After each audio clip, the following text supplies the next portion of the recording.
are good to go. Hello, everybody. Welcome to the Kidlit Distancing Social. I hope you're all doing well, hanging in there, getting work done.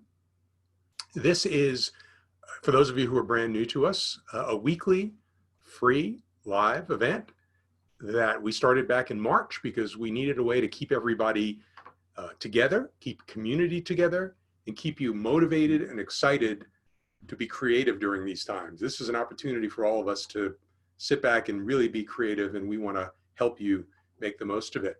When this is over, we're going to keep doing these things, but then we'll just call them the Kidlit Social. And I can't wait for that. I can't wait to remove the word distancing. But until that time, we're here for you. My name is John Bard. I am one of the owners of Children's Book Insider, the Children's Writing Monthly. We also own writingblueprints.com and writeforkids.org. And we're glad you're here. So one thing we would love to be able to do is stay in touch with you.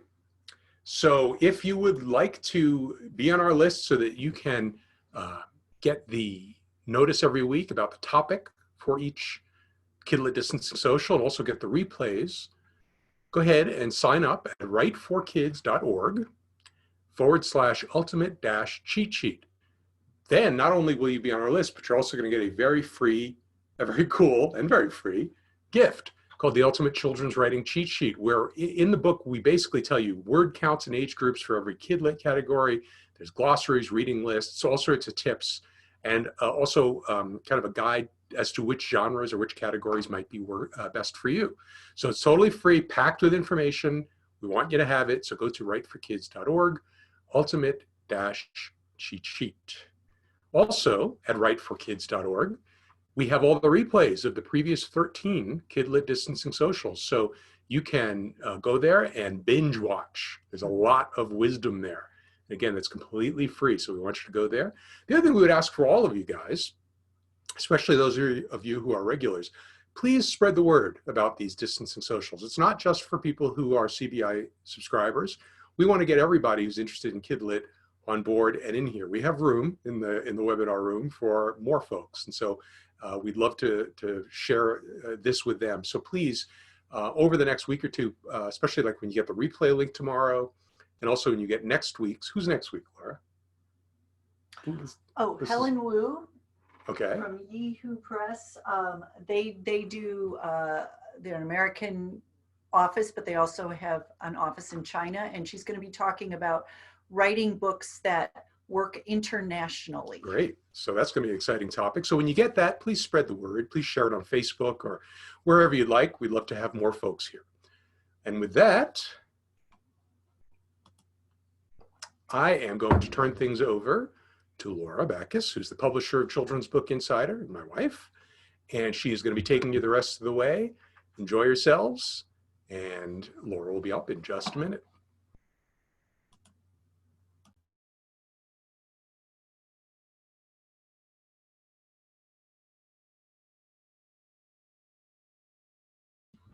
I'm coming. I need to beam in from my secret location. Okay.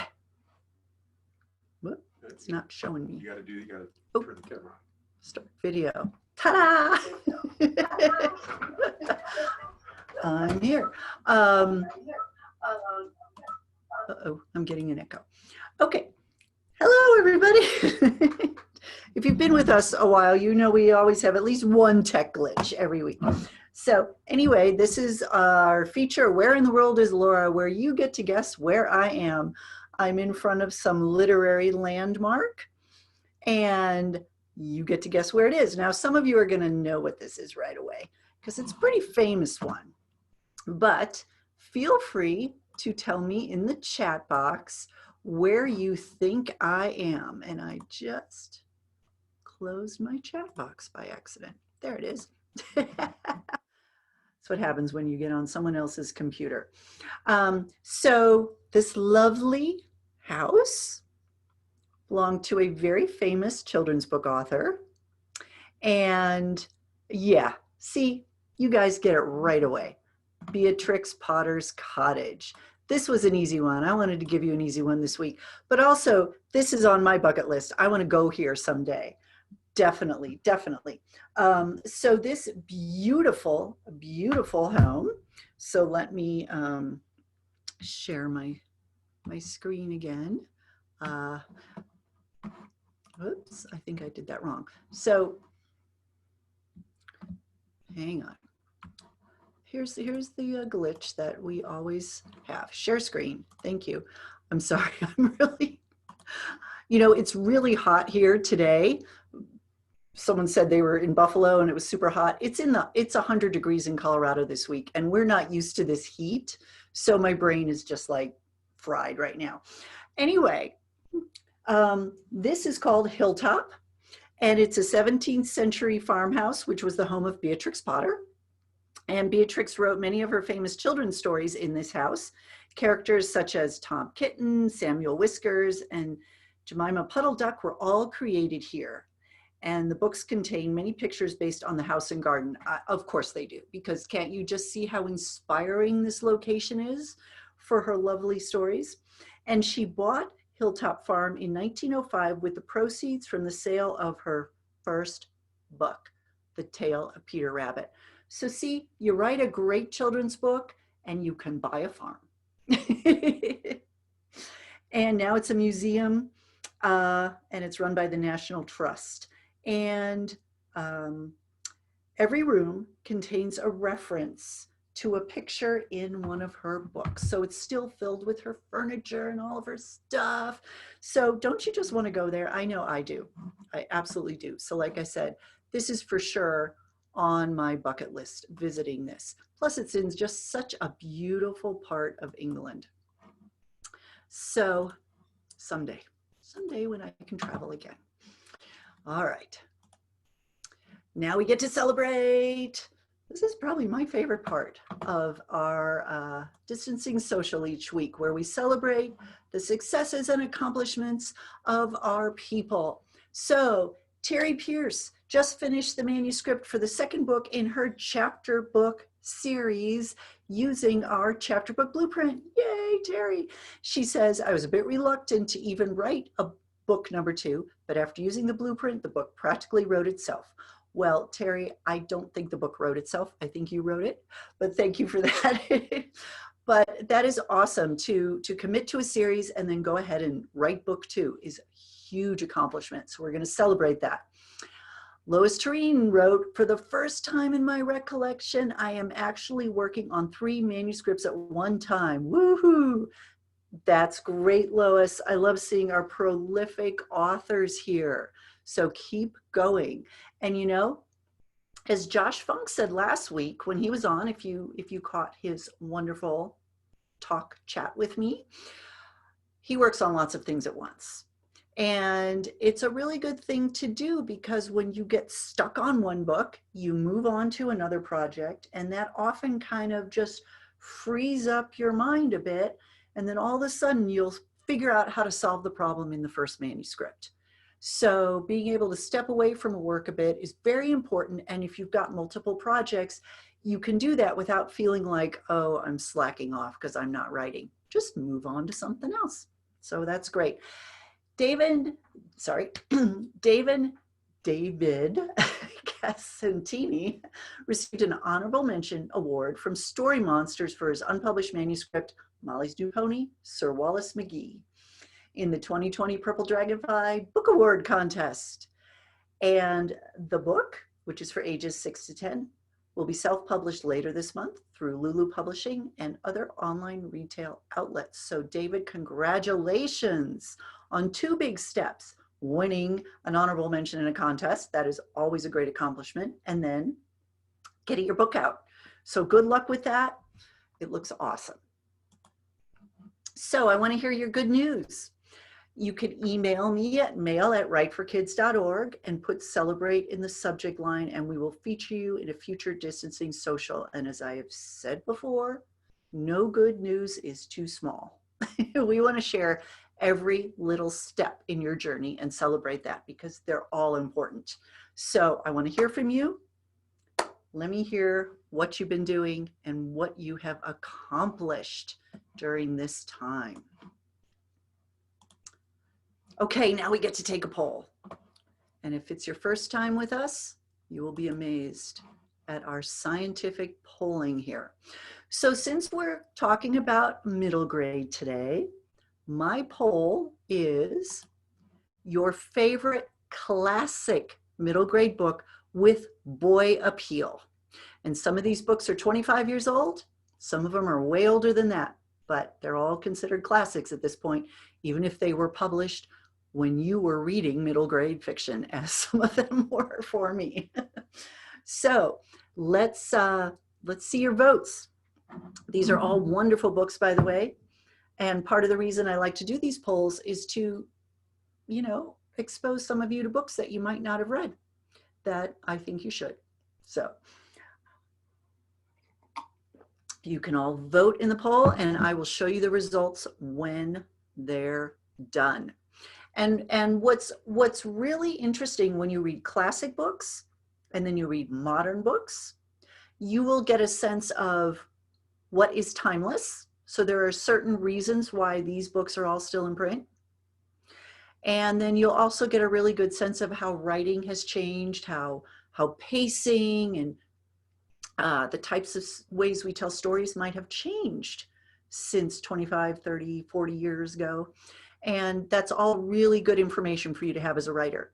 So a lot of people will tell you should only read books published in the last 10 years or so. I say no, but learn how to judge if the classic books are still written in a way that's relevant today or not. Okay, 5 more seconds. 5, 4, 3, 2, and 1. We're done. I'm going to share the results. Hatchet by Gary Paulson. Amazing, amazing book. 34%. Phantom Tollbooth comes in second. One of my favorites too. And then we've got almost neck and neck with Sideways Stories from Wayside School, Maniac McGee, and The Watsons Go to Birmingham, 1963. Again, they're all amazing books. I interviewed Gary Paulson, gosh, my son was just born and Matt is now 24, so you do the math. I remember he was the first sort of interview I did after I had a baby. He was signing books in Denver, and I went down and interviewed him. And I asked him about Hatchet, which is one of my all-time favorite books. And he said this was 24 years ago, but he said he still went through that book and found stuff he wanted to change. And I'm like, no, it's perfect. How could you, but that just shows that no author ever feels their work is completely done. So if you feel that way, you're in good company. Okay, let's move on. So links of interest. Sometimes I give you publishing news during this time. Sometimes I give you interesting links I found. I didn't find any news today I wanted to share, so I'm giving you some great links to some blogs that I think it's worth you following. So the Dear Editor blog by our friend Deborah Halverson, who was an editor at Hardcore Brace for many years, and she is a freelance editor now and also writes middle grade and YA. She has a great blog called Dear Editor where she answers questions. And so you can send her questions. But anyway, one that she just posted recently, how do I format texts in my novel? I thought was a really great thing to talk about, because if you're writing contemporary, middle grade and young adult fiction, chances are your characters are texting. So this is really about how to format those texts so that they read properly on the page. So that's a really interesting post. I'm a big psychology nerd. I was a psychology major. And if you've attended some of my webinars in the past, I love to get into like how your readers think and that kind of thing. But anyway, there's this really interesting post. Kim Wayland, who has this great site called Helping Writers Become Authors, and I love her articles, clearly is also into the whole psychology thing. And she wrote this post using all 4 cognitive functions in writing, where she explains how writers can use Jung's theory of the 4 cognitive functions, which are sensing, intuition, feeling, and thinking, to be better writers. And we're usually stronger in one or two than the other. So it's a really interesting post to read, kind of figure out what your strengths are and how do you use those to make your writing better. And finally, Writers in the Storm is another great blog, and there was a post there, The Importance of the Triple Edit, on July 8th.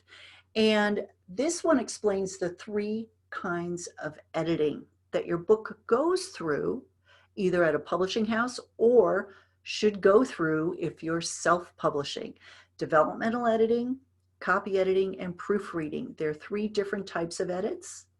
And you have 3 different people performing these tasks.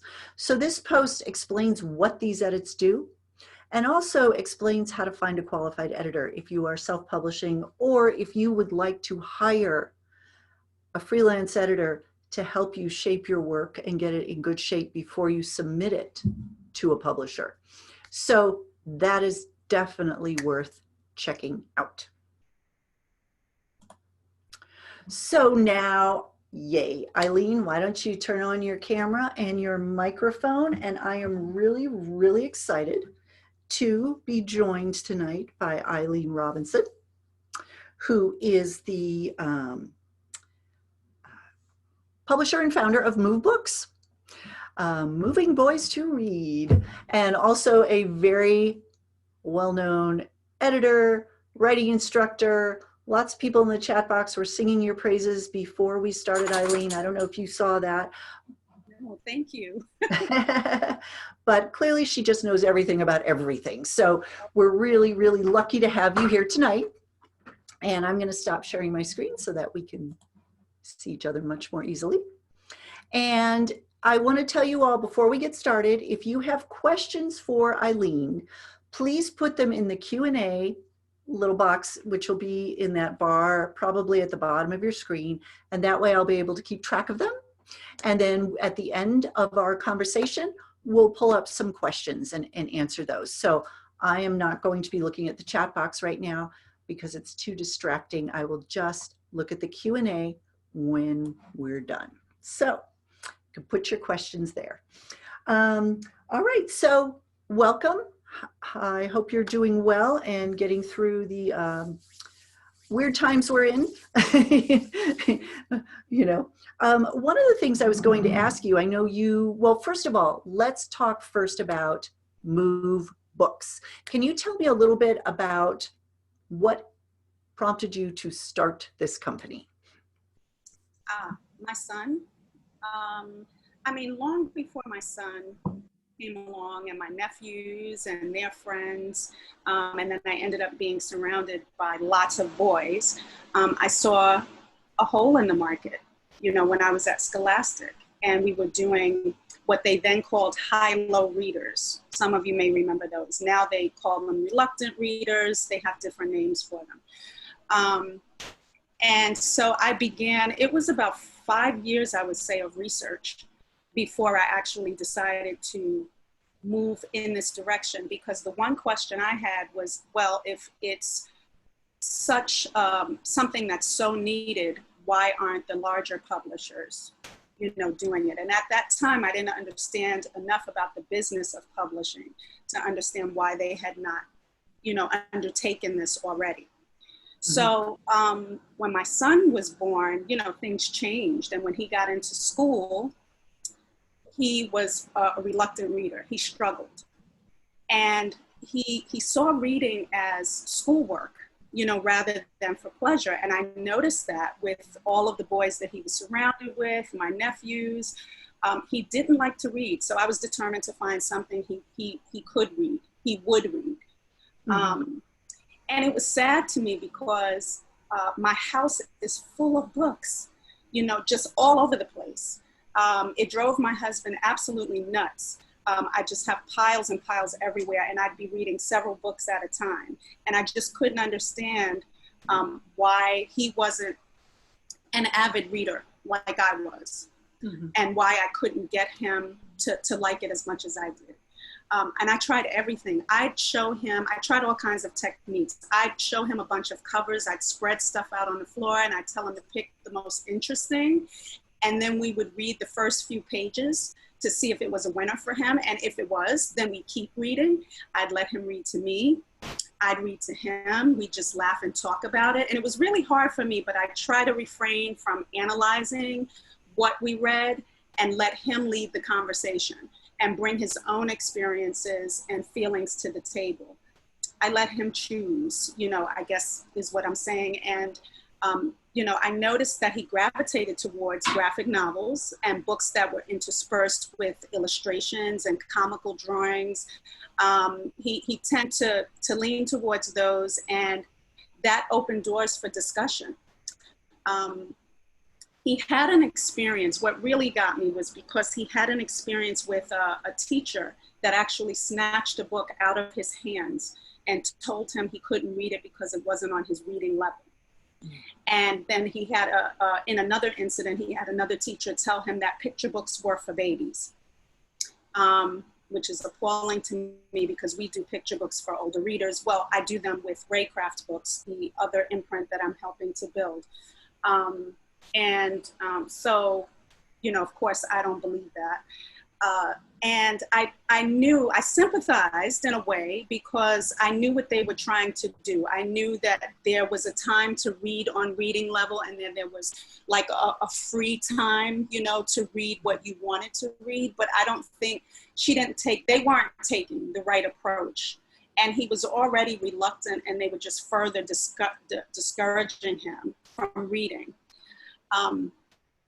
So, I noticed that, he and I had been going to the movies, if this was our thing to do for many, many years.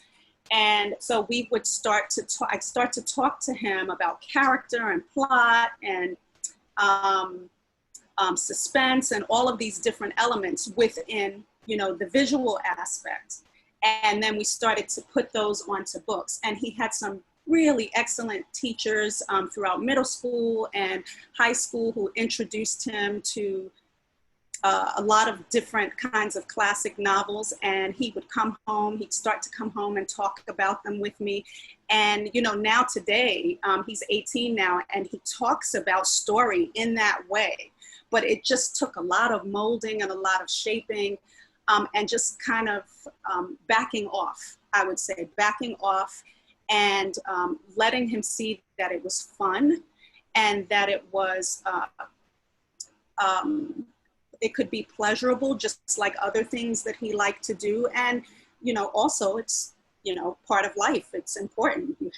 It's, and it's,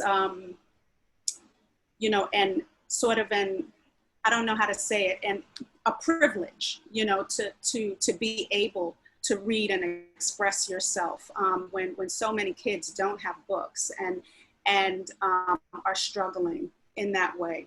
I think it was solidified for me, and I decided to make this my focus and focus on Mm-hmm. growing this side of the business.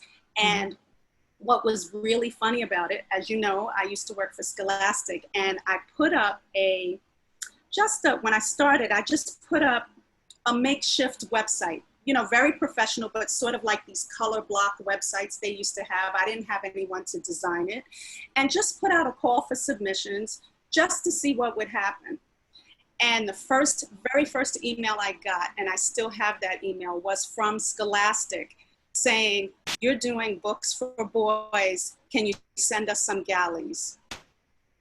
And that was sort of how everything started. And, maybe about a year or so later, a couple of my books ended up in Scholastic book clubs. Wow, that's great. I wish you had started this company about 8 years earlier because my son sounds exactly like your son was. And of course, my son's 24, like I said. He loved nonfiction. And he's very visual. He's an artist. And I think part of the reason he loved nonfiction is because it tends to be more illustrated than fiction. He loved collecting information, but fiction, again, he liked comic books, graphic novels, and he understood story structure. We would go to the movies, and I was teaching a lot of writing workshops. And so I would say to him, so after the movie, I'd say, so tell me, what did the main character want? And he would identify it. And I'd say, what was the inciting incident? And he would identify it. And he understood, so he understood story. But there was something about reading a novel, you know, the same way. Picture books, no problem. And I think that is more common than we realize. And it is hard in school when they have to hit those, they have to read a certain number of books for those accelerated reader, you know, scores that they have to get. And in my son's school, he went through every nonfiction book in the library. And then he had to start reading fiction because he needed to be reading more books. It was really hard. And so I am so glad you're doing what you're doing. And it's interesting that you said the big publishers weren't doing it yet. Do you think it's because they didn't realize how big the market is for these kind of books? Maybe. I think it was definitely a business decision on some level. Mm-hmm. And I think that bigger publishers first tend to go with what they know and what is successful. Mm-hmm. And, you know, even though they can take more chances than the smaller guy could, you know, because they have, you know, the ability to do that. Mm-hmm. I think that perhaps they didn't see a market there beyond some of the wonderful writers that were already doing it, like John Sheska, for instance, or the Diary of the Wimpy Kid series, Jeff right. Kinney, you know, and others who have come along since. And I think that sometimes independents or, you know, smaller publishers have to come along. You know, someone comes along and says, you know, this market has always been here. Let me prove it to you, you mm-hmm. know, and then it can take off that way, I think. Right. But it's really funny that your son and my son have so much in common in that way. Mm-hmm. When I have a nephew, I have to say on the other side, it's not all boys. Right.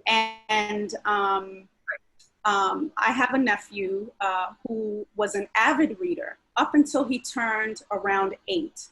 And then he just all mm-hmm. of a sudden lost interest. He also has an older brother. So I think there was a dynamic there. You know, he wanted to kind of get into life, you know, he wanted right. to do other things. And I don't think it will ever leave him, but I just noticed that was a pattern, and it was confirmed by test scores and you know, in the education market, that, you know, boys drop a certain percentage, you know, below girls, you know, in reading scores. And, you know, they lose a lot of ground up until they get into high school, and then they catch up a little bit.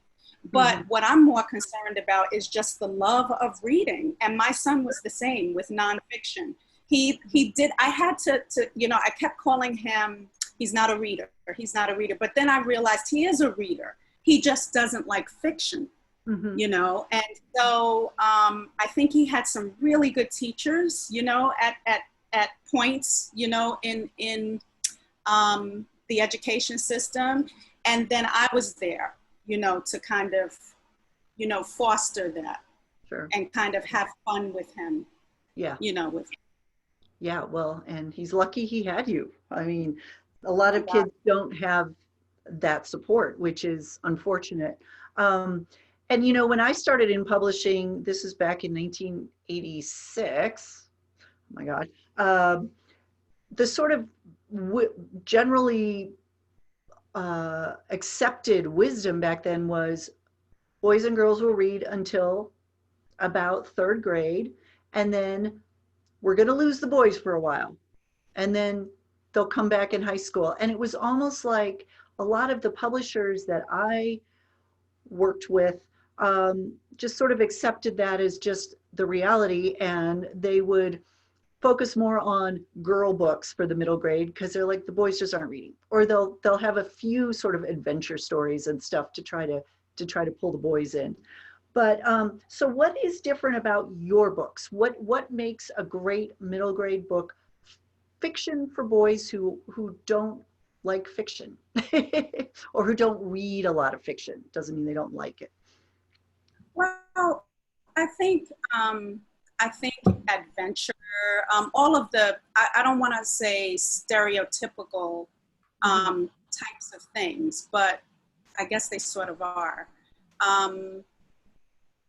You know, I would say, you know, adventure, suspense, action, you know, all of those kinds of different elements. But I think what we forget is that emotion is important too.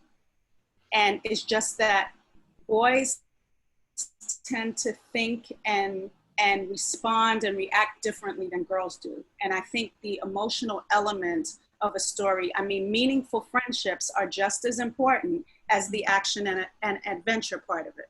And the action and adventure doesn't always have to be jumping off a cliff kind of thing. You know, it can be, you know, something just daily life, you know, saying the wrong thing or getting into trouble, just, you know, those friendships, those relationships. I think boys are just as interested in that. They just don't respond in the same way. And I think that if a writer can get that down, if they sort of understand that language, then they can write successfully, you know, in that arena, and they can connect with boy readers much more easily. Mm-hmm. Mm-hmm. Do you structurally, if you're writing middle grade for the more reluctant reader, do you think about shorter chapters? Do you think about structuring the plot in a certain way to kind of keep their interest? Is there anything like that to keep in mind? It really depends on the story. It depends on the genre. You know, I think that, you know, we always say jump right in kind of thing. And that's not always the case. It really depends on what you're writing. But if you're not jumping right in, then you have to plant seeds. You have to do things to keep the reader interested. But I don't think that that's particular to boy readers. I think that's all, you know, all readers. Yes. I don't think that there's anything particular about the structure or any of those elements that I could say this would fit a boy reader. Mm-hmm. Mm-hmm. Do you put illustrations in your books? I do. Mm-hmm. I do. I do not, you know, I want to engage. It depends on the book itself, but yes, I do. I think that that's part of the experience for them. I agree. I always loved, even, you know, myself, I was a big reader, but I loved when there were illustrations in the books at that age. And the illustrator better get it right, because you knew exactly what these characters looked like in your head. And so they better have it right. So what are some advantages of working with a small independent publisher as an author?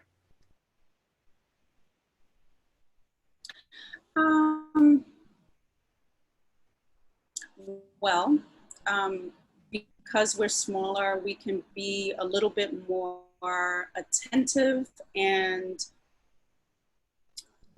the relationship is more intimate than at a big publisher, but that also depends on the editor at that publisher and how many books that editor is working on at the time. I think that smaller publishers tend to treat all of their books, because they publish so few a year. They give them all equal weight in terms of marketing, in terms of publicity, editorial. It's you know, all equal, you know, except for maybe, for instance, you know, maybe how many you print, or because we're thinking about the market you're going into, you know, how many you might sell there. There's lots that goes into planning all of that. And so those things may differ, you know, per book. You know, for instance, two of the series that I have, one is doing excellent in trade, while the other one is doing this. And so, and those may require different print runs. They require different kinds of marketing. They require different things. And the kinds of events that we would get for the authors to attend, or the kinds of events that they may get for themselves, may be different. I think it's the personal touch with an independent publisher. For me, not only, you know, am I the big picture person, but I also look at every single thing that comes through. And even though I have people working with me who read and we talk about manuscripts, I read everything. If it's something before I decide to hand over a contract, I have to feel good about it. And I think that there's not as many layers at a small press or a small publisher as there is. You know, you can call your publisher, you know, and talk to them. You know, there's no, unless you have an agent and you prefer to do it that way, it's a little bit more personable.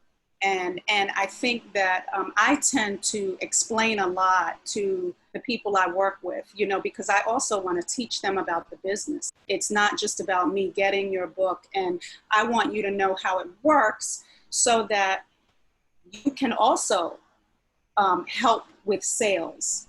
And, you know, what can you do, you know, on your end, and how can I support you? And what are we doing? So I think it can also be an educational, you know, process for the author. Mm-hmm. Mm-hmm. Now you do, you know, you talked a lot about series. Do you tend to do more series than standalone titles, or does it just sort of depend on the story and the author? I look for series. I do look for series. But if there's a standalone and I'm about to publish a standalone, just because I love it so much. But I do tend to go towards series because in this age group, once a kid gets hooked on a book, they feel comfortable and they tend to want to get that next book and that next book. And I think middle grade works really well for that. And so I tend to look for books that have potential beyond the one book, although that book has to be able to stand alone as well. So I won't say I publish necessarily one over the other, but I do tend to look for series. Yeah, well, they do seem to be very appealing to the middle grade readers, the series. Like you said, they get hooked on the character or whatever's happening in the series, and they want to just keep going. And if you have a reluctant reader, that's something you want them to get hooked. So that's great. Now I noticed you do a lot of sort of genre fiction. You know, you've got the adventure, just from, you can tell just by your book covers, you've got sort of a series that seem to fall into that sort of genre category: fantasy, sci-fi, mystery. I mean, I'm not saying you do all those, but adventure. For the people who are new here, that's what we mean when we talk about genre. Is it important when an author wants to write in a genre that they sort of become very familiar with the general rules of the genre? You know, like fantasy and science fiction tend to have a lot of world building, and or is that as important? Are you just really looking for a great story regardless of what genre it's in? Well, yes. I'm just looking for really good stories that have boy appeal. And when I say that, you know, when I first began, I got a lot of flack for creating boy books. And That's not what I'm doing. What I'm doing is trying to get more boys to read. And I'm not isolating girls, because girls will pretty much read anything. But boys, you know, tend to shy away from covers that have, you know, girls, you know, that seems like it's going to be a girl adventure. You know, they wonder, you know, what's in it for them, even though they haven't even read a page, and they may totally like it. Right. So I just look for really good books, and I don't mind getting a book with a girl protagonist. It all depends on how it's written. I mean, look at Hunger Games. That's not middle grade, but look at Hunger Games. And I'm going to say Harry Potter for a minute, but I'll explain. You know, Hunger Games has a girl protagonist, but boys love that book. And so what kind of magic does that book have, even though the protagonist is a girl? So it's definitely possible.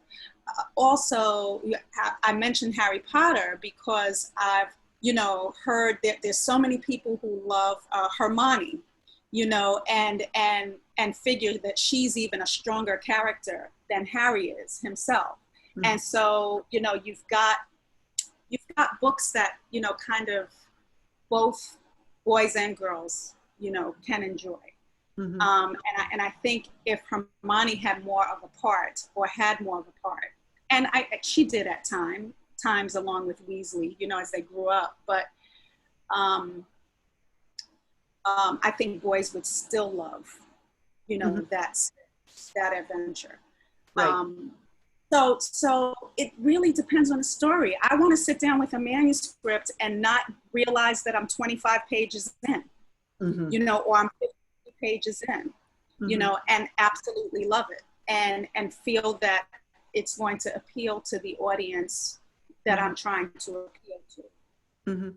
Well, and you mentioned earlier having that emotional layer to the story, and how boys like that and need that just as much as girls do.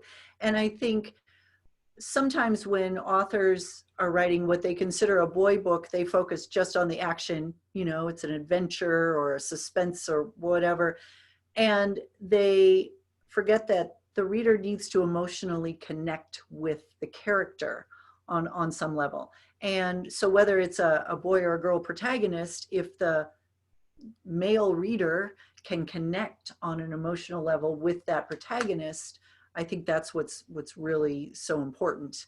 And so do you think it's important that writers, well, let me rephrase this. When you get a manuscript and it's just not quite working, can you tell if the writer hasn't been around middle grade boys for a while? Whoops. I think Eileen just, hopefully we'll get her back. Oh, there she is. I think her connection was a little spotty there. Can you hear me, Eileen? Oh, yeah, great. Okay. I think your connection was a little spotty. I can hear you. Your camera's not on, or there we go. Yay, you're back. It happens. I don't know if you heard my full question there about, okay.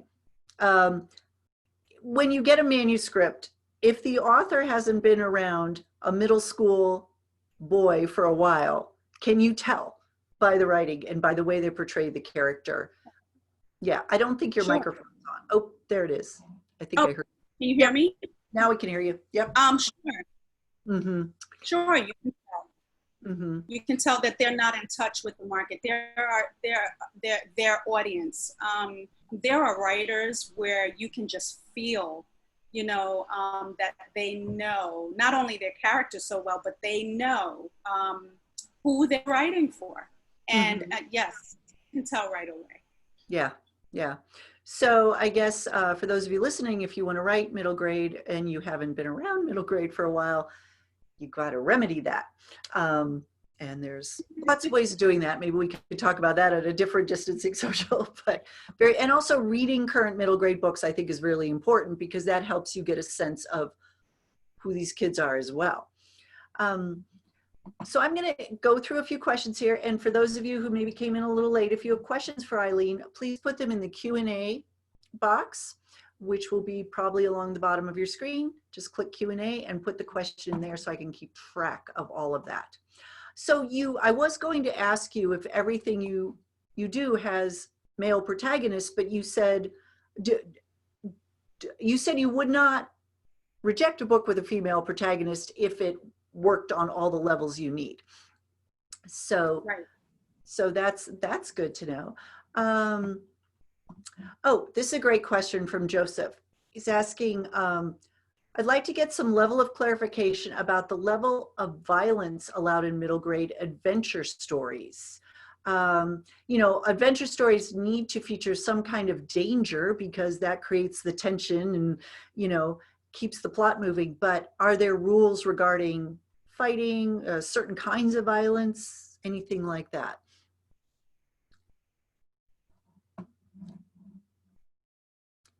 Did you hear me? My internet is doing something again. Can you hear me? Yeah, you know what? How about you just turn off Can your you hear camera? me? Yes. Okay. Try turning off just your camera and leaving your microphone on. Sometimes that helps if your connection's a little weak. She's freezing. Okay. Right. What? Can you hear me? Does that work? Yes, we can hear you. I can hear you. Good. So we'll just have Eileen's voice. Okay. It works. It works. So anyway, Okay, I don't know if you heard the question about the level of violence allowed in middle grade, especially in like an adventure story, suspense story, things that require a certain amount of danger for the character to be in to keep the story moving. But are there certain parameters as far as fighting? Can there be weapons? Can there be, you know, what type of violence is acceptable in middle grade? I think you judge because middle grade goes from ages 8 to 12. Mm-hmm. And so I think you judge by, you know, the age, and you judge by the situation. And there are, is it appropriate for the story? Mm-hmm.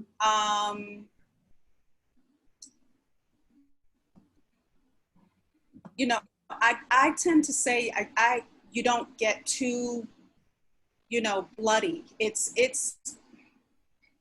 really depends on what the story is about and why you're using that violence and what kinds of weapons you're using. And, you know, it's hard to say without seeing the story, but you've got to think about who you're writing for, and, you know, do that accordingly. Right. And look at other books, look at,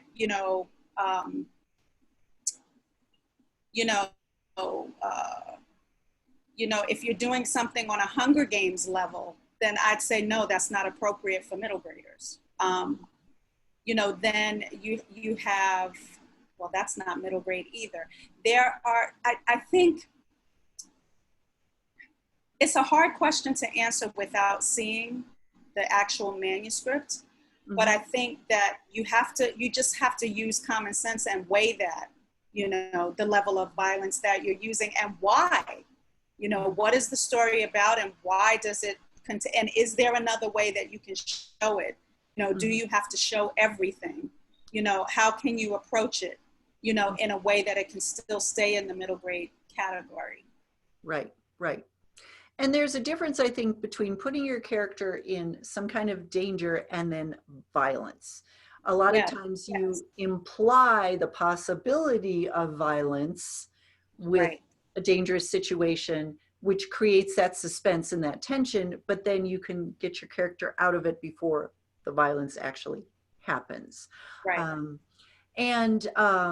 Someone else commented here in the Q&A, she said she thinks her problem is that she's not raising the stakes enough for her characters, which I think a lot of writers are afraid to do. So, you know, with middle grade, you certainly want to keep escalating those obstacles or raising those stakes for your character so that they keep having to overcome and work towards something. Is that, do you look for those kinds of things in the books that you publish, as far as those sort of more high stakes plots and obstacles for your characters? Sure. It depends on the storyline. It depends Mm-hmm. on what the story is about. Right. And yes, stakes are really important to keeping a reader interested. Mm-hmm. If the character has nothing to lose and that doesn't increase over time, then the reader would lose interest. I think that in terms of trying to build stakes, you know, just keep asking why. What would happen if? What would happen if? And keep going until you can't answer that anymore, and get out of your own way. You know, some writers are afraid to take their characters to places they haven't gone before. You know, some writers are blocked in that way, you know, or they don't want to change their story, or, you know, they're afraid if their character goes in another direction, they'll have to write the whole thing over, you know, or they don't, I mean, when you're doing something like that, you have to think out of the box, and you have to allow your character to just go and do, you know, and grow. Even if it's something that you don't like, you know, it could be, you know, a pivotal moment, you know, it could be where your story is supposed to lead, not where you want it to lead. Stakes are very, very important. And even in sort of quiet stories, relationship stories, you know, things that don't seem to have a lot of high adventure in them, they still have to have stakes in them. Whether it's losing someone, you know, loss or something like that, they still have to make the reader want to turn the page. Right. And those emotional stakes are just as important for books for boys as for girls. And can you talk a little bit about the difference between the emotional stakes a middle grade character might be experiencing versus young adult? Because a lot of people kind of don't quite understand sort of where that line is. Obviously with like romance, with middle grade, you're going to keep it very much in the maybe a crush, or I mean, why don't you tell me what the parameters are for that particular area? Well, you know, I think you said it. You know, you can talk about various things. You can talk about things in a picture book, in a chapter book, in a middle grade novel, in a young adult novel, but they're all going to be different. The way you present them, the way you approach them, the way the reader connects with them, because of the age and because of how they view things in the world at that time.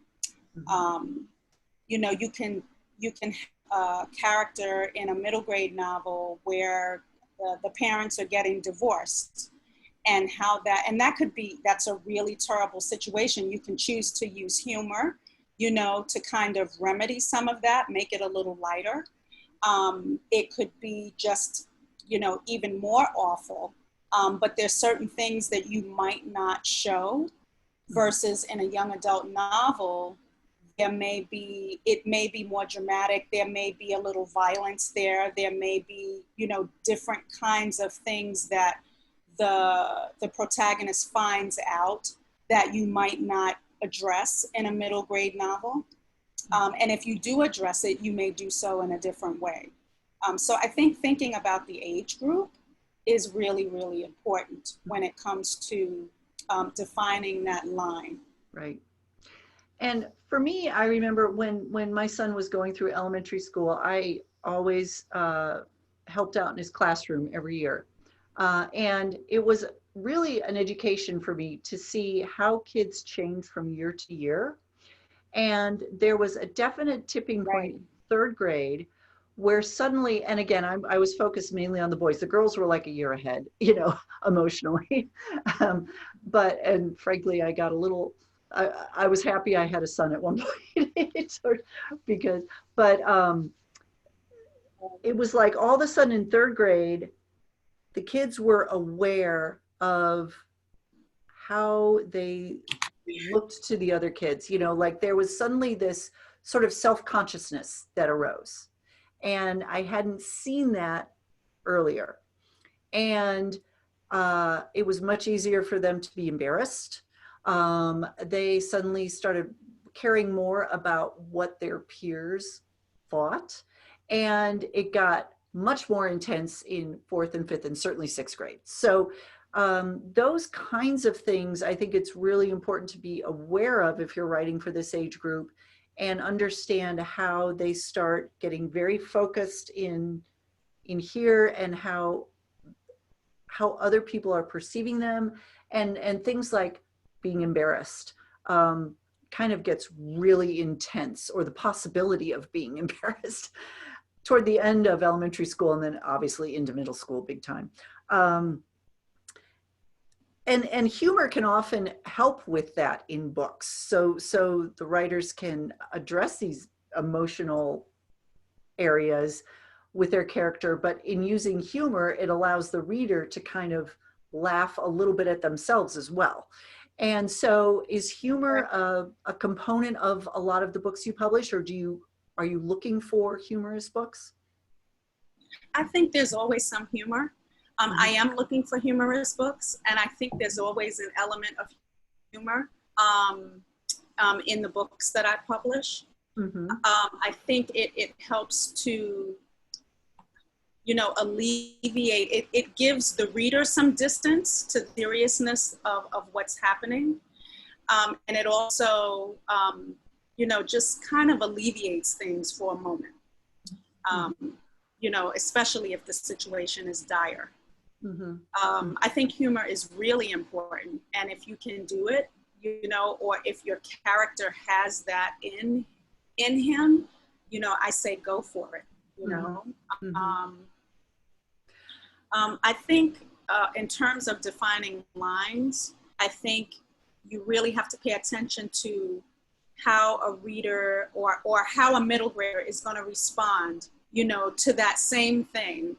That, you know, if you have a certain situation, you can ask yourself, well, how would a 16-year-old respond to this versus a 12-year-old versus a 7-year-old? You know, what kind of, it's the same way when we're raising our children, we, you know, kind of leave out information, you know, and as they get older, we give them just a little bit more, you know, what they need, depending on what the question is, you know, and they seem to be totally satisfied, most children, until a certain point where they want to know everything.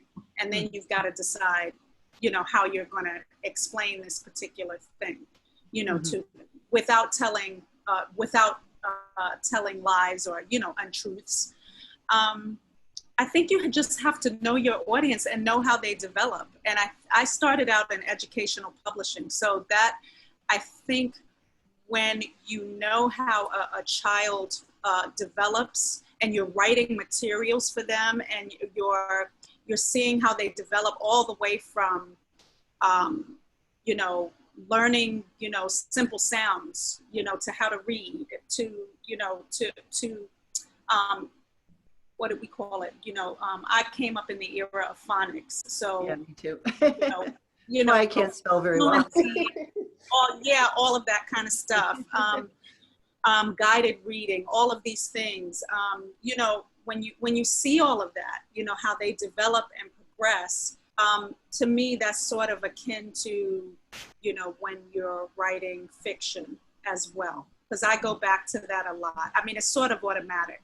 And plus, you know, just being around kids and having kids and, you know, that sort of thing, and seeing how they react. It's funny because as an adult, all of us look at at teenagers, for instance, you know, and they'll talk to you about a problem, or you hear them talking about a problem, and you're thinking to yourself, it's not really a problem. You know, it's okay. You'll get over it. It's not that, you know, but for them, it's the entire world. Of course. And it's the same for middle graders. So you just have to know your audience. I guess that's the best way to explain it. Well, and I think a good way of looking at this is the younger your character, the less life experience they have to pull from in solving a problem. So, and especially when you're going from, you know, early elementary school into kind of that 3rd through 5th or 6th grade, they're moving into situations for the first time. They're getting a little more independence. The social dynamic is becoming a little more important, and they're facing these things for the first time. And so very often they're going to act before they think. They're going to do things in a way that as adults we go, no, no, no, no, no, that's not the right thing to do, but they have to do it that way to learn from it. And then as you move into YA, of course, their situations are even more complex, and they're going to make mistakes, but they also have a little bit of experience to draw from, and they might think a little bit before they act. They still might act wrong, but you know, there's maybe a beat that they take before they leap. Whereas I think middle grade characters often, at least at the beginning of the stories, leap. And then as the story progresses, they learn, oh, wait, I have to think first. You know, that's part of that character arc that they might go through. Right. Yeah. I've had several questions on diverse characters, on that sort of thing. Obviously, we all, you know, all of publishing is wanting lots of diversity in books right now. Again, is it, for you, is it just like, is it depend on the story? Is it, you know, do you have any sort of wish list as far as types of characters that you'd like to see? My first and foremost,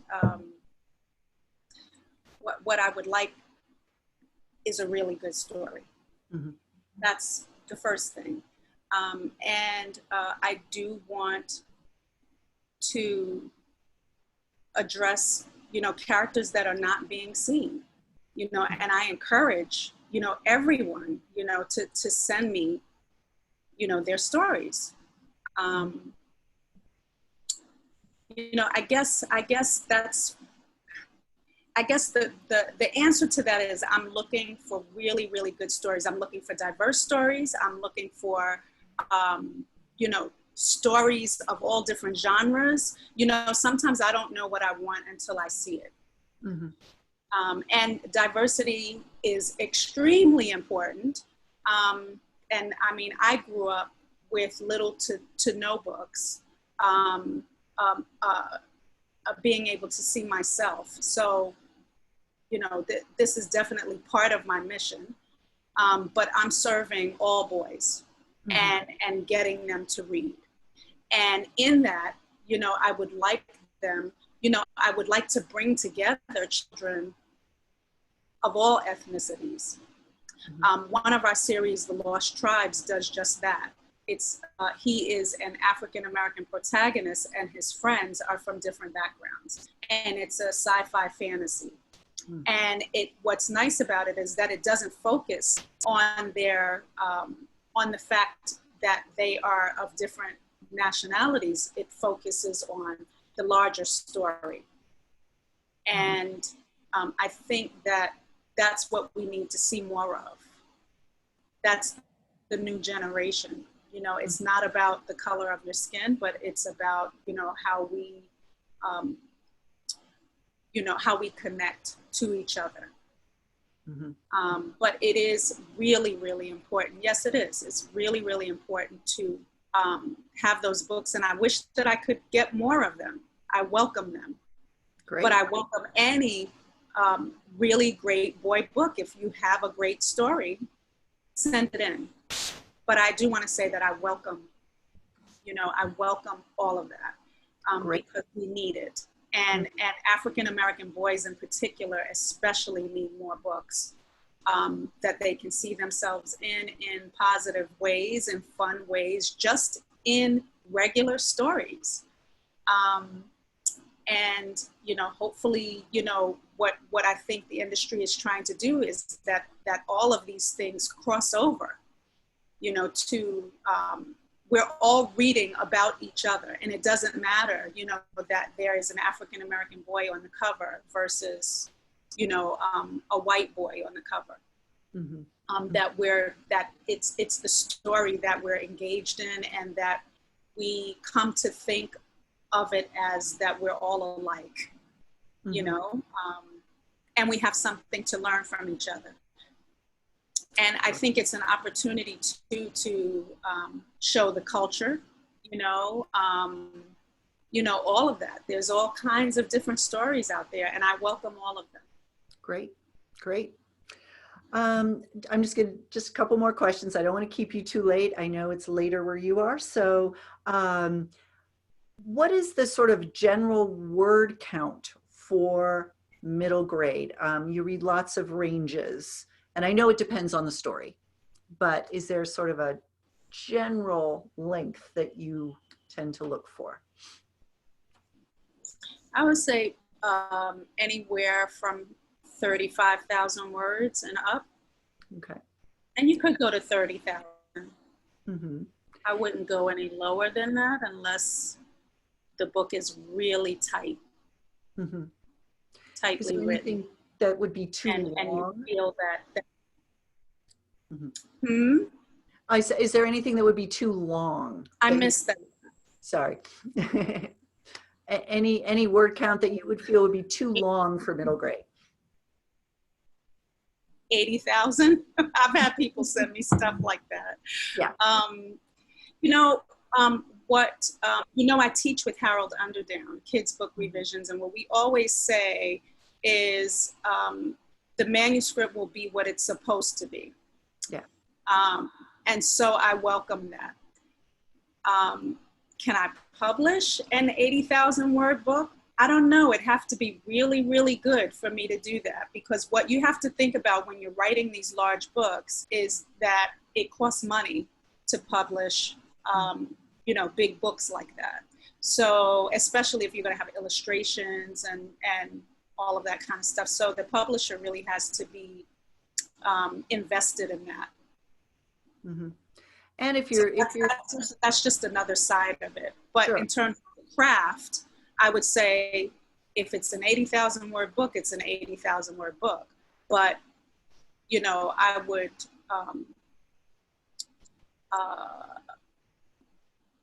I'd probably be hard pressed mm-hmm. to think that, you know, that it needed to be an 80,000 word book.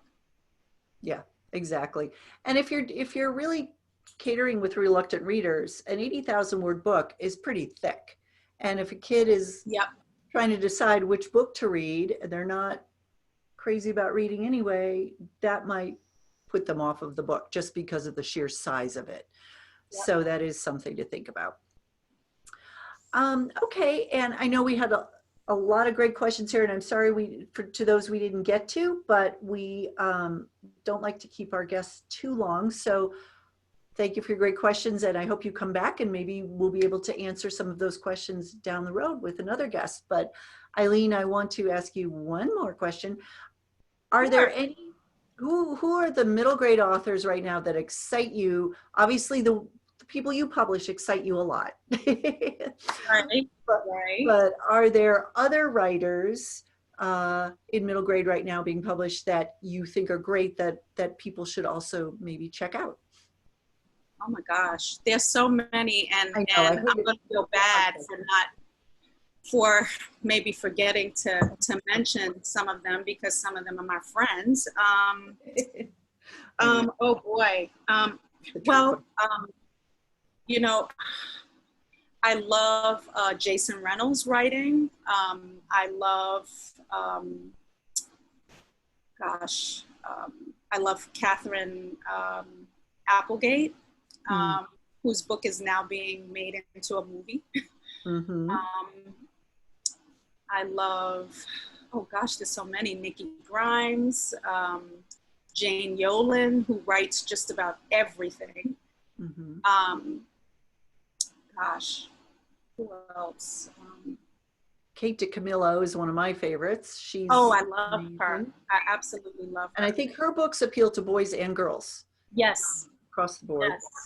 yes, yes. And her books always have a real emotional core to them too. So that she's great to read for that particular issue, you know, for seeing what that looks like. I mean, and my choices are not necessarily those that write boy books necessarily. Like Rajani LaRocca. She is a wonderful, wonderful writer. And there have been some wonderful writers who I've had the pleasure of teaching or meeting who have come out of highlights and have published really great books. Mm-hmm. Oh gosh, who else? There are Why so don't you many. also tell us the writers that you publish? And of course, everybody can go to the Move Books website and see all these wonderful writers, but give us their names right here, the people that you're publishing now that you're very excited about. I published Christine Taylor Butler. She is the author of the sci-fi fantasy series, The Lost Tribes. And she has 2 books, and it's going to be a 4-book series, and the 3rd one is coming out soon. The other author is Paul Gracie, Greci, and if you like Hatchet, that's the best way I can describe him, his work. It's a survival story, and it's wonderful the way he writes from first person. And first person is really, really tough to write in, I think, for most writers, and he does a really good job. Not only does he write in first person, I think what impressed me more is that this young man, because he's trying to survive on his own in the wilderness, is by himself. And so, you know, it's all him. And it's really, really difficult to keep a reader interested when you only have one character through the whole book, besides some flashbacks. And I think he does it a really excellent job. And his 2nd book, which is going to be a sequel to that book, is coming out this year as well. And then I have an older series called The Mapmaker's Sons. And there are 2 books there. And I also have, we're coming out with a few others. One I can mention called Hum, which is about a llama. And I won't say any more about that. And that's a little departure from our normal adventure kind of stuff. So I'm interested to see how that's going to be received by boys, by readers. And we are looking at several things now and planning for 2021. And, you know, so we're open, you know, we're open, and we're planning for the next few years down the line to get in some really, you know, good stuff. And I hope that we'll get a mix of stuff from, you know, not only,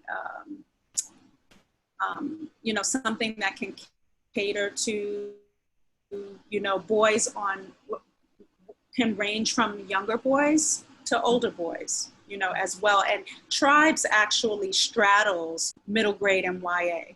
So even though I'm not really interested in getting into YA, there is a possibility, you know, that you can do that as well, you know, kind of straddle the. Right.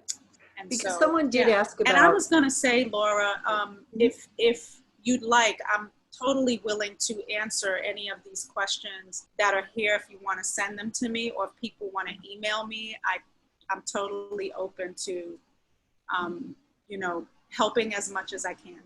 That is wonderful. If I have, and if I don't, I'll find out. Great. Well, we appreciate that. That's a wonderful offer. So I first encourage everyone to go to the Move Books website. And of course, if you want to watch the replay tomorrow on our blog, we'll have the link to the website under the replay, but it's move-books.com. And check out the books, check out, there are submission guidelines right on the site there. And is that the best way for people to get in touch with you, Eileen, if they want to send you a question through the website? They can, or I will give my email address. I'm fine with that as well. It's nice. Eileen.Robinson at move-books.com. Great. That's very nice. Thank you for that. So, well, Eileen, try turning on your video one last time so we can at least say goodbye to you. Okay. See your lovely face. Oh my gosh, let's see if this works. There you are. Oh, yes, you're there. Yay.